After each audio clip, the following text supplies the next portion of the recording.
Hi people, how are you doing? Hope you're doing well. My video for today is Women of the Bible series, and the case study is Dorcas.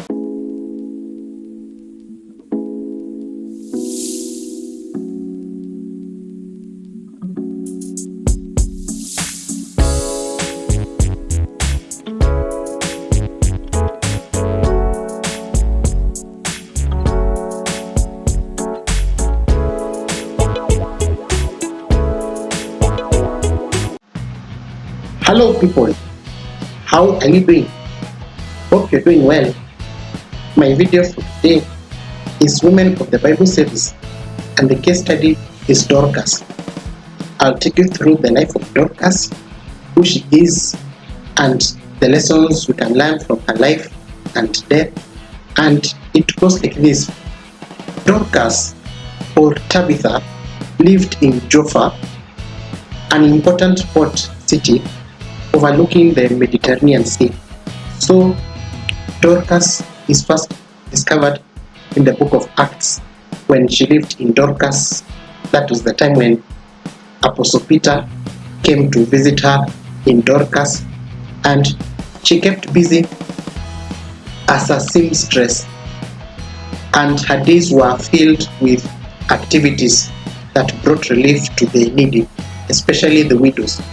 Most of the time she spent helping the widows.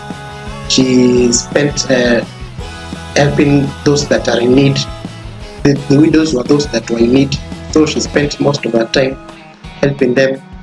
And the question goes like this: what is Dorcas like?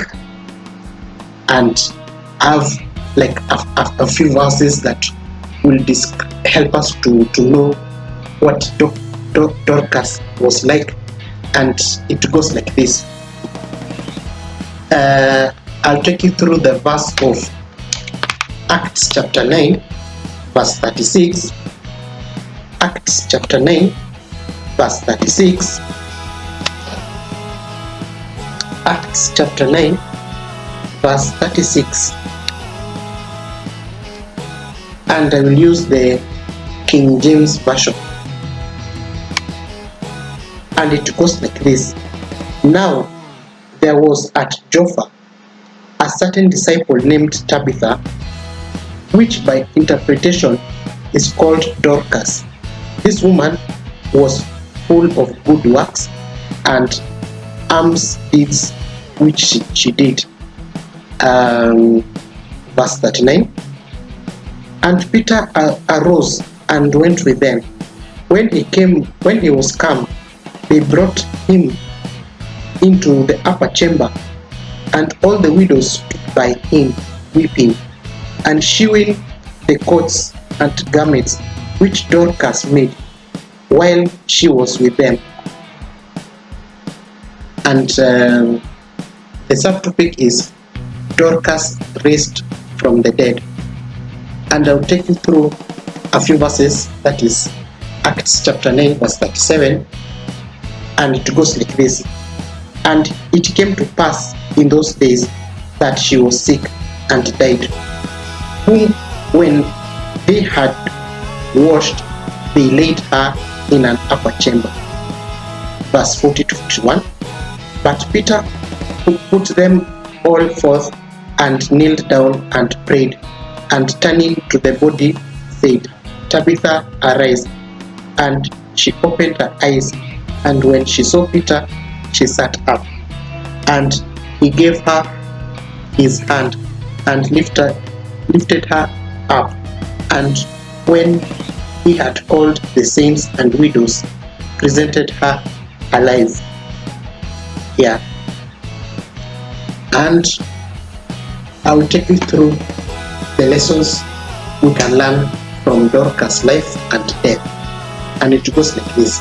Number 1, use the gifts you have been given to help others.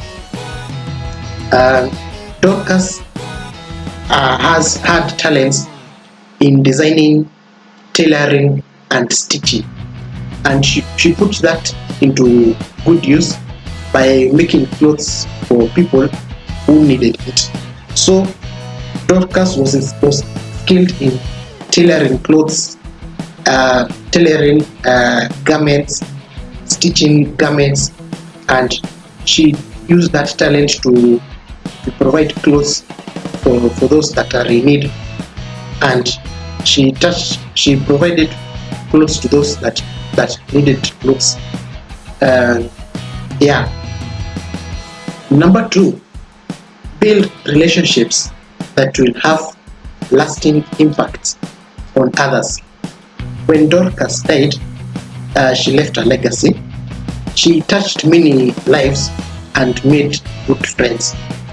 And when she lived, she was alive. She was able to help those that are in need. She was able to provide clothes to those that are in need, and she was very friendly and hospitable to the widows, and most even to Peter himself when he came to Joppa to visit her. And as the widows gathered, they cried for the loss of someone who valued, that is Tabitha or Dorcas. Dorcas inspired many widows, and when she died, they cried for her. Number 3 is let God use you to witness to others. Dorcas has shown many people God's love by tailoring clothes, by designing clothes to those that need the clothes. Yeah, but her death and return to life, provided even more directly to the Lord. There was great rejoicing when she was restored to life, as well as celebrating God's wondrous work. So when Peter restored her back to life, it shows that God's work is at hand, and that God has the power to restore people's life, to restore people back to life. And so Peter showed compassion to her, and that God's power was displayed when Tabitha was raised from the dead by Peter. Yeah, that's the life of Dorcas or Tabitha. If you've learned something from her life, comment down below, and bye.